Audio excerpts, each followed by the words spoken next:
Crime capital बनती जा रही ऑरेंज सिटी नागपुर गुरुवार को हुई 2 हत्या से फिर दहल उठी।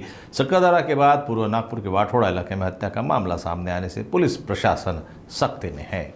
बुधवार रात अमोल वंजारी के वाठोड़ा इलाके में हत्या की वारदात में मृतक के पिता की शिकायत पर पुलिस ने आरोपी यश उर्फ जब्बार, प्रवीण प्रधान, तेजस मेंढे, लकी बलका और 4 अज्ञात आरोपियों के खिलाफ मामला दर्ज किया था। इस मामले में पुलिस ने आरोपी सज्जन उइके और यश प्रधान के साथ 5 नाबालिग को भी हिरासत में लिया है। मुख्य आरोपी जब्बार सहित अन्य आरोपियों की तलाश जारी है। वाठोडा पोलीस स्टेशन येथे अपराध क्रमांक 33/2025 कलम 103(1), 189(2), 4, 190, 191(3) BNS अन्वय गुन्हा दाखल आहे।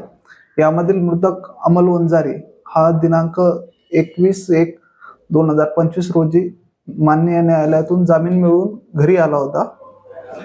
22 रोजी त्याचा साथीदार किसन तांडी याच्या पत्नीला माहिती देण्यासाठी तो तिथे गेला होता। त्यामध्ये 1 जानेवारी रोजी ज्या इस्माला अमोल वंजारी व त्याच्या साथीदारांनी मारहाण केली होती, त्यामध्ये पोलीस ठाणे वाठोडा येथे अपराध क्रमांक 2/25 दाखल आहे। यामध्ये मुख्य आरोपी जब्बार उर्फ यश प्रधान आणि ऋषिकेश उइके यांना अटक करण्यात आली आहे। इतर 5 विधी संघर्षग्रस्त बालक आहेत, त्यांना बालसुधारगृहात ठेवण्यात आले। माननीय DCP मॅडम परिमंडळ क्रमांक 4 यांच्या मार्गदर्शनात पुढील तपास सुरू आहे।